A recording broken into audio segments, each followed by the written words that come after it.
Hello friends, স্পোর্টসে আপনাদের সকলকে স্বাগতম।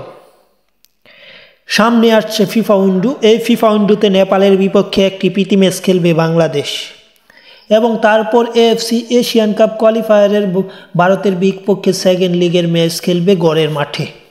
সেই দুই ম্যাচকে সামনে রেখে দল ঘোষণা করেছে বাংলাদেশ ফুটবল ফেডারেশন বা ফুফে।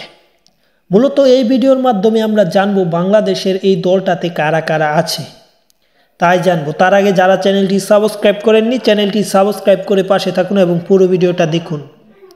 আরেকটি কথা না বললে নয়, মূলত এই দলটা হচ্ছে প্রাথমিক দল ঘোষণা করেছে ভারতের বিপক্ষে এবং নেপালের বিপক্ষে ম্যাচের জন্য।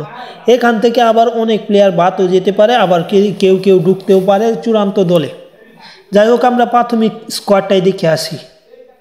গোলরক্ষক হিসেবে আছে মিতুল মার্মা, পাপ্পু হোসেন, সুজন হোসেন ও মেহেদি হাসান শ্রাবণ। এখনও গোলরক্ষক হিসেবে জিকুকে দলে রাখা হয়নি।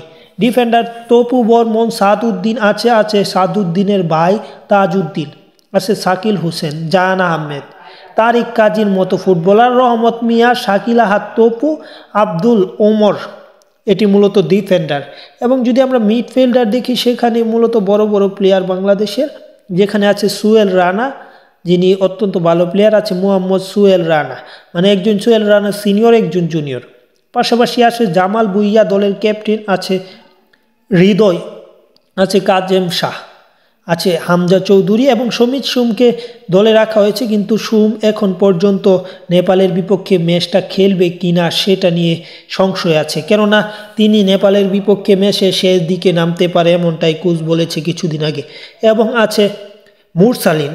এটা মূলত দুই দলের বাংলাদেশের মিডফিল্ডারদের কথা শেষ হলো। এখন আমরা দেখব ফরওয়ার্ড লাইনে কারা কারা আছে বা বাংলাদেশের কেমন প্লেয়ার আছে ফরওয়ার্ড লাইনে, তারা কি বাংলাদেশকে ভালো কিছু দিতে পারবে তাই জানবো। ফরওয়ার্ড লাইনে বাংলাদেশের নির্ভরতার প্রতীক আপনারা এটা জানেন, রাকিব হোসেন, তিনি অবশ্যই বাংলাদেশের ফরওয়ার্ড লাইনে থাকবে। আছে শাহরিয়ার ইমন, আছে ফয়সাল আহমেদ ফাহিম, তাকে রাখা হয়েছে। আছে আরমান ফয়সাল আকাশ, আল আমিন এবং ইব্রাহিম। মূলত এখানে কষ্টের বিষয় হচ্ছে বাংলাদেশের যে নতুন আরেকটা মুখ, সেটা হচ্ছে কিউবা মিসেল, তাকে এই দলে রাখা হয়নি এবং ফাহমিদুলকেও এই দলে রাখা হয়নি প্রাথমিক স্কোয়াডটাতে। এবং চূড়ান্ত স্কোয়াডের সময় তারা কি দলে আসবে সেটা এখনও নির্ধারণ হয়নি। তারা আসলে অবশ্যই জানাবো আপনাদের।